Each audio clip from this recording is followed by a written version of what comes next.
Baarudni rasaasaa walirraa osoo hin citin sagaleen isaa kan gurra nama duuchu dho'insi qumbulaan madfii keessa ba'u samiif dachee kan raasu jeettiin samiirra gaggalgalaa kan ibidda isaa roobsu loltoonni biyyoota alangeen ibidda kan wal garafan miskinoonni yookaan hiyyeessonni qabeenya dafqaan argatanii dhiisan kan baqatan diinagdeen akkasumas qaroominni ilma namaa kan mancaa'u eessa jedhamee yoo gaafatame deebiin isaa addunyaa kan nuti jiraannu keessadha.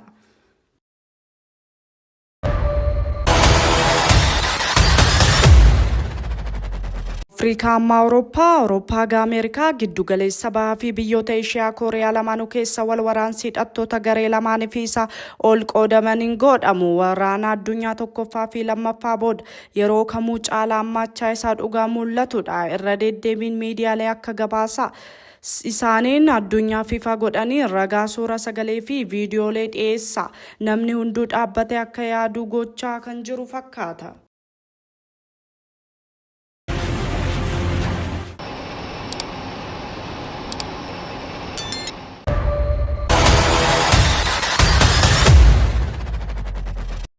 Gara xinxala keenyatti yoo deebinu ollaa teenya Suudaan irra jalqabna.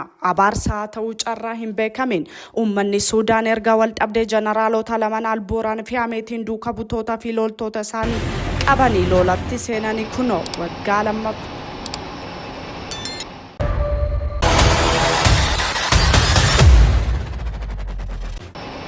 Kubni hooggantoota Suudaan yookaan ni yaadummoo gaafii nama keessatti kan uumudha.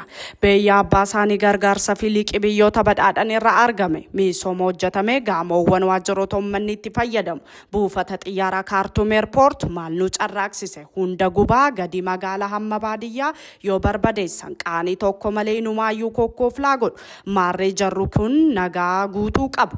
Biyyaaf ni yaadu jedhanii yaaduun bakka isaanii galche akka mammaaksee jedhu gowwaan irbaanni isaa yoo gubatu ni kolfa jedhu sana nama taasisa.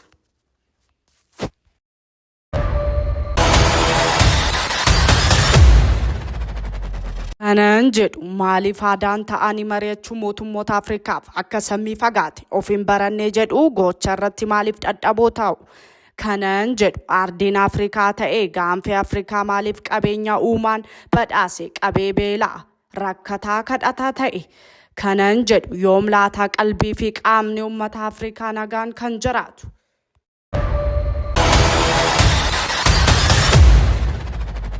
Ofiin ani qaroomadha. Ani isinifan beeka. Biyyoonni Afrikaa ishee hunduu kan ani isinin jedhu qofa amanummaa guutuun fudhadha kan jedhu mootummaa Awurooppaa erga rakkoo isaa furuu dadhabee olee bubbuleera. Akka mammaaksee Oromticha jedhu san kan ofiin jala gubate kan ormaa kokorsiti jedhu san mammaaksi kun yeroo kamuu caalaa kallattii mootummaa Awurooppaa hundata.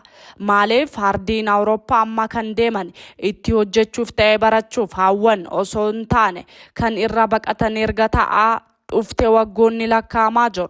Kunoo Raashiyaa weerara Yuukireen irra erga jalqabde diinagdee fi maallaqni akkasumas waa hundaa ol kan ta'e lubbuun ilmi namaa akka dhadhaa ibidda keessa seenee baqaa jira.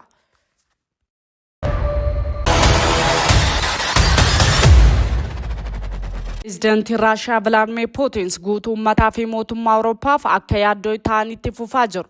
Hidhattuun atoomik niikular boomb Yuunaayitid Isteet of Ameerikaa irratti caaltee tokkoffaa kan taate gamtaan Sooviyeet duraanii maqaan ishee ammaan Raashiyaa ardii Awurooppaa yaaddoo malee barbadeessaa fi daangaa ishee babal'isaa jirti. Kanan jedhu ilmi namaa garam deemaa jira?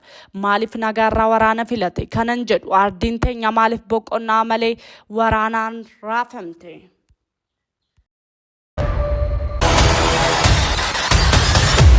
Biyyi waan hunduu harka isheerra jiru qabeenya ta'e teeknooloojii beekumsi ta'e humni namaa Ameerikaan taate addunyaa kan keessa godhamu kan qabduu fi kan gadhiistu kan wallaalte fakkaata. Akka rakkoo furtuu darbees akka rakkoo humtuu addunyaatti kan ilaalamtu diina muraasaa jaalattoota baay'ee kan qabdu Yuunaayitid Isteet of Ameerikaa USA'n qaroomtee badhaatee dursituu addunyaa taatus rakkoo fi yaaddoo nageenyaa biyyoota biroo ishii tuquun isaa waan hin oolleef cinqiin oliif gadi kaachaa jirti.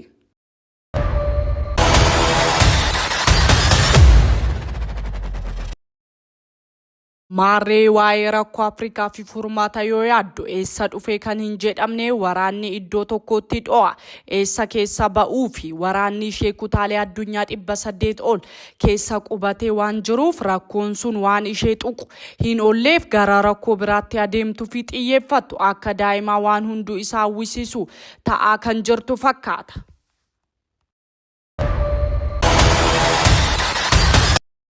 Yaalee isheen milkaa'ina dippiloomaasii argadhe jettee yoo dubbattu Raashiyaa fi Ukireen irraa osoo oduun sun hin qorrin jettiin Israa'el uummata nagaa Filisxeem irra gubbaa gaditti ibidda roobsaa taankiin qondaaltota Jeruusaalem irra kallattiin ajaja darbuu fi manaa fi gaamoo Gaazaa raafaa qotaa barbadeessaa oola.